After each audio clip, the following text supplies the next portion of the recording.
there is a 24-year-old suspect holed up inside this bungalow, which I'm in a suburb of northern Toulouse, about 3 kilometers as the crow flies from the Jewish school where those attacks, where that killing spree took place on Monday. We believe it's a 24-year-old suspect who is holed up inside the house. The raid going on now for already 3 hours. 2 policemen injured in that raid so far. We know from the Interior Minister, who's on the scene, that negotiators have been trying to talk to the suspect via his mother, but that process of negotiation hasn't worked. We also believe that the suspect's brother is involved in all of this, hearing reports that he has also been arrested, although that's slightly unclear at the moment as whether he's in the house, whether he's been arrested. There have been shots fired over the course of the morning, but obviously this is a huge lead for the police after a massive manhunt that has been ongoing now for 10 days after these 3 attacks, all linked first on 3 soldiers of minority origin, and then on Monday on that attack at the Jewish school, Rosemary.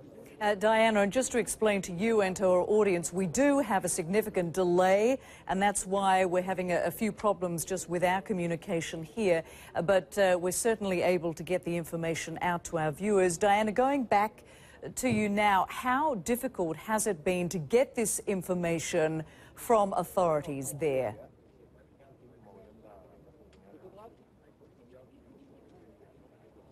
Well, very difficult, because this operation is obviously live and the police have so many people calling, but we are getting snippets of information. We know that this 24-year-old suspect is supposedly associated with a jihadist group called Forzan Aliza Knights of Glory. Now, they were banned by the French Interior Minister in January for supposedly trying to recruit militants for jihad. We know that this 24-year-old suspect has spent considerable time in Pakistan and in Afghanistan, that he is a French of Algerian origin. And this really takes the investigation back sort of full circle, because those shootings of the soldiers 10 days ago and then last Thursday, it was assumed that because they came from a regiment that had recently come back from Afghanistan, that this may indeed have been linked to some kind of jihadist group. Then there were theories coming out after the attack on the Jewish school that this was perhaps a paratrooper with neo-Nazi tendencies. That was one lead that investigators were following. Now it would appear that jihadist link that they were considering at the beginning may actually have been more the case, Rosemary. And Diana, we know, and you were reporting a little earlier, that this 24-year-old suspect who's cornered in this bungalow is very well armed, and that's why this situation, they're going very slowly and carefully with this.